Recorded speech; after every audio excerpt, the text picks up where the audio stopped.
Space News 30, July 1st, 2024. Hello again. Thank you for being here with me once more. I hope you are very well today. I am Marie. This information can be seen as science fiction, or as the viewer sees best, and I post it for entertainment purposes only. Still, I take my information very seriously, and for whoever has eyes to see. The first piece of news for today. The aftermath of the hurricane that struck Toleka City last week. Yesterday I went to Toleka City again, using the full immersion system. If you watched my previous videos you can see that it is as if I were there in physicality, because for all that counts I am really in Temmer, also as the people there can also see and interact with me. This system senses the reality around the area the user wants to be in all its details and qualities to a molecular level, and then it sends that data to the faraway user, where the supercomputers and their super high-resolution high-energy holograms literally print that reality around the user. Same way, it senses the user in all its details and qualities, then it sends the data back to the initial faraway destination, where the user is inserted into that reality for everyone to see and interact with, also using super high-resolution, high-energy holograms. For all practical purposes, you are there.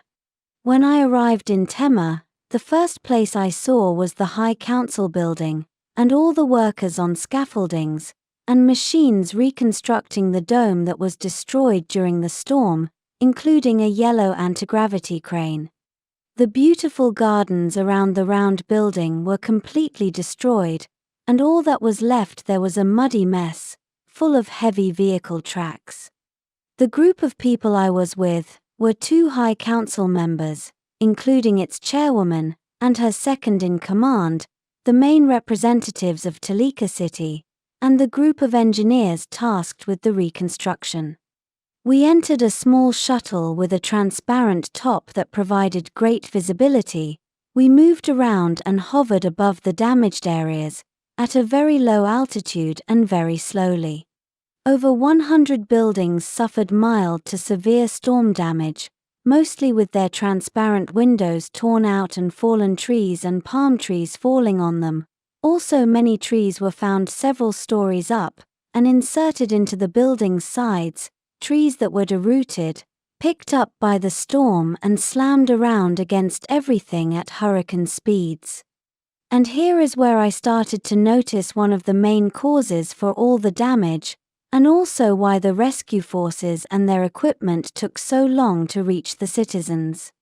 Toleka City, as well as just about any other Taygetan metropolis, is famous for its convolution with nature. The cities are widely known for being constructed in nature, and with nature all around the buildings, leaving its streets and pathways almost as if they were mountain roads moving through the forest, where the entrances to advanced buildings can be found between the trees, where these buildings are built upwards as skyscrapers, as to minimize the area below it is robbing from nature. Almost all of the tall buildings in Toleka City are pointed upwards, like needles into the sky, because their structures also serve as free energy collectors, of the type that gathers atmospheric electricity and channels it down to the ground in a controlled manner, exploiting the polarity differential between the electrical charges found in the air and on the floor. Taygetan cities are literally built in the forest, with skyscrapers bothering nature as little as possible. Built in the forest, or in any type of natural environment it may be in, and in the case of Toleka City, it is built in a tropical forest that blends in with a palm tree forest at the edge of the sea, and at the mouth of a large river that is pouring its glacier water into Toleka Bay, turquoise ocean. Glacier that are found in the lower parts of the Temmerian high mountains that are like 80 kilometers west of Toleka City, at the center of one of the planet's largest islands.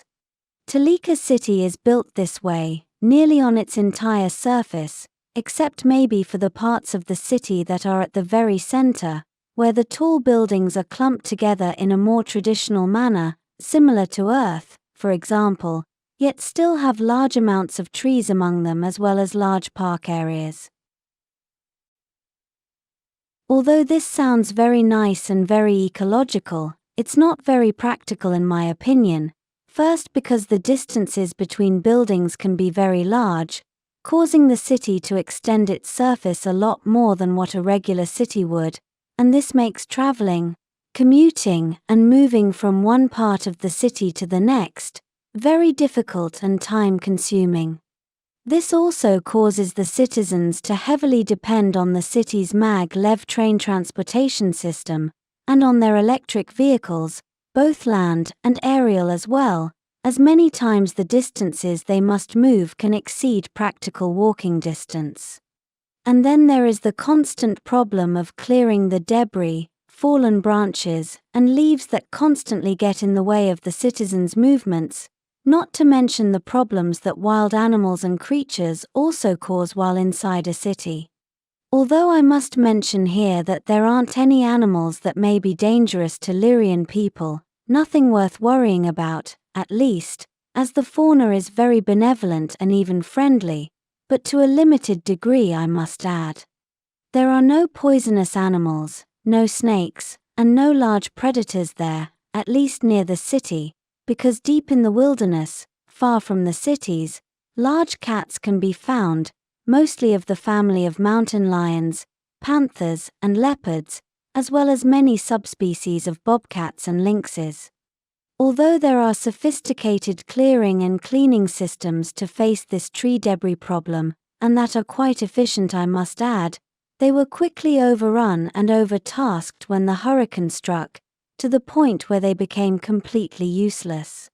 When the storm arrived, Temerian citizens suddenly found themselves cut off and isolated by thousands and thousands of fallen trees and landslides all over the city, which prevented them from moving to a safer area when their houses and buildings started to flood, and also prevented search and rescue workers and vehicles to arrive to help. Of course, search and rescue is equipped with all kinds of sophisticated emergency aerial vehicles, but as Temmer is known to be a very calm planet with a warm and stable climate, there weren't enough emergency aerial vehicles to attend to all the citizens calling for help. Also, the strong winds prevented the few aerial vehicles from flying and maneuvering correctly, and as I was informed, just about all of them crashed multiple times during the emergency, while they were conducting rescues, sustaining considerable damage to their hulls, although they did not stop operating and helping the population, and none were lost.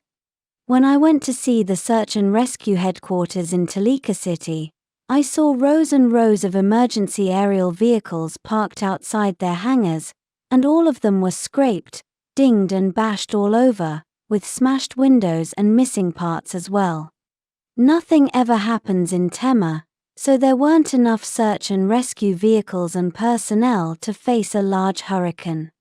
The Temerian love for having their cities integrated with nature caused them a lot of problems and injured people during this hurricane. They respect nature a little too much, as they were already going against their own well-being and safety, and not only against their efficiency and practicality. Proof of this is that I found that one of the two main hangar doors from where emergency vehicles of all kinds, land and aerial, come out from, was blocked by bushes, plants, and palm trees, simply because the search and rescue personnel didn't want to bother pruning and transplanting the trees and plants, taking for granted that they wouldn't need that extra door, and all the emergency equipment inside. This caused search and rescue not to be efficient enough during this hurricane emergency, as at least half of their ships, vehicles, and equipment were unable to move out of their storage areas because of the doors being overrun by growing nature. I know it is beautiful to have a civilization that is this respectful to nature, but they shouldn't have ever permitted plants and trees to grow to obstruct those large hangar doors. There is a place for nature and another for civilization. There are areas where they shouldn't mix. I love plants and trees, and I am even very telepathically sensitive to their wants and needs. I feel them, and I understand them. I even suffer for them and with them as an empath. But although it hurt me, I had to order search and rescue to clear the area in front of their hangars, and build a large concrete flat area in front of them.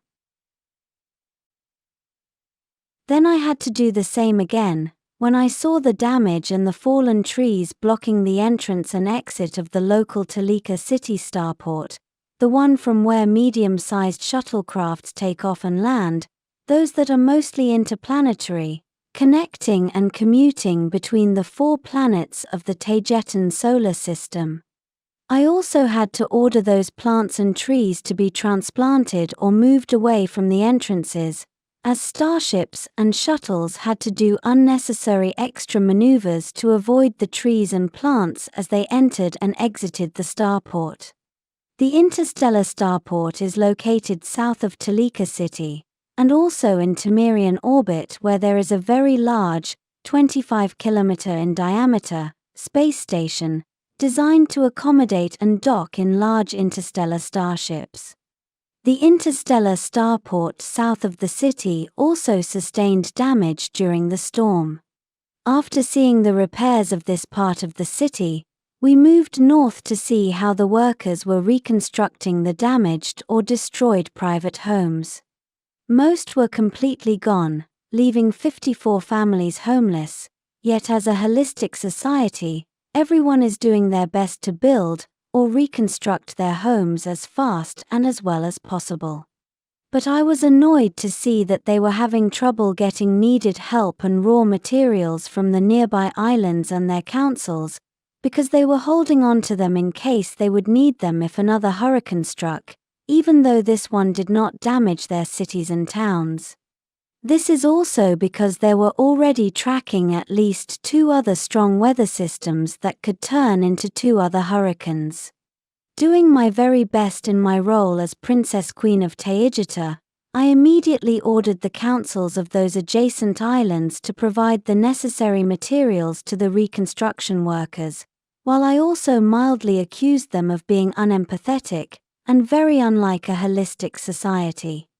And while I was at it, I also ordered space traffic in Temmer to activate weather manipulation and control systems to divert and dissolve those strong menacing weather systems before they developed into more hurricanes. And this is where some Temmerians started to accuse me of not respecting the planet and its moods, thinking that it should simply be allowed to run its course. And they also accused me of being anti-plants and trees, only because I ordered them to be removed from obvious areas where they were causing trouble, a lot of problems. These were not severe accusations, they were more like rumors of what others were saying, for what that was worth, but I did take it as an accusation. This is a case where you cannot ever have, or make everyone happy. Temmerians were, and are placing nature over their very safety and lives, with a little too much respect for it, especially when about 99.9% of the planet is reserved for nature, and no one ever bothers it. Can we leave that, not 0.1% of the planet for Temmerian people to live in harmony, may I ask? This is planet Temmer, not the Earth where nature is being devastated, but even though that is the truth, it is not the direct fault of the people. As politicians there want to make humans believe, it is the fault of the controllers of Earth, and at all the levels, because they are forcing the people into a mere survival state, where it is either nature, or them, as they are not given any other alternatives.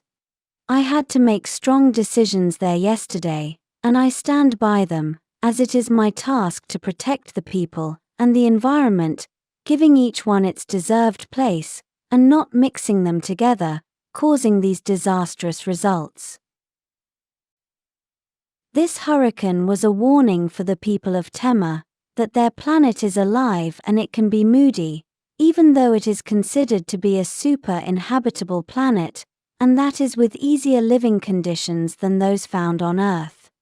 Although many people suspect that this hurricane was artificial and meant to weaken the Taygetan people, up to now there are no indications, nor are there any clues that may link it to foul play, even though it coincides in time with the attack against Queen Alanim. It appears to be a natural strong weather event. It left behind a strong toll of unnecessary destruction. It left 54 destroyed private homes, and over 600 damaged others. It left over 100 damaged buildings in the town, the High Council Hall with no roof, several large buildings in the starports, and the shipyard construction areas with no roofs, and with interior damage. It left over 100 sea ships sunken or destroyed, 34 damaged major starships that were parked in the starports, and countless other smaller vehicles of all kinds, damaged, missing or destroyed. It left the tropical forest and palm tree forests devastated for several dozen square kilometers, with a heavy toll on nature and wildlife. And it left a total of 7 dead Temmerians, 4 from a private ship that crashed into the mountains as it tried to get away from the storm, 3 others who drowned when they were dragged into the sea by the storm, and 19 other people missing and feared dead. And it left 1,122 wounded individuals, with various degrees of injuries. I do my best to help, while I am in my role as the Taygetan Princess Queen, but it will never be enough. This will be all for today. Coming up soon, Captain Goriel, of the SS Alcyone, will give us his report about the first Galactic Federation meeting about why Earth must remain as it is.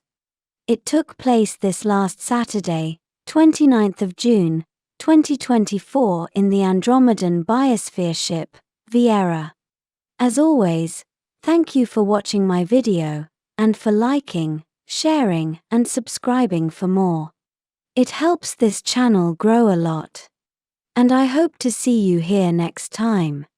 With much love, your friend, Marie Swaruu.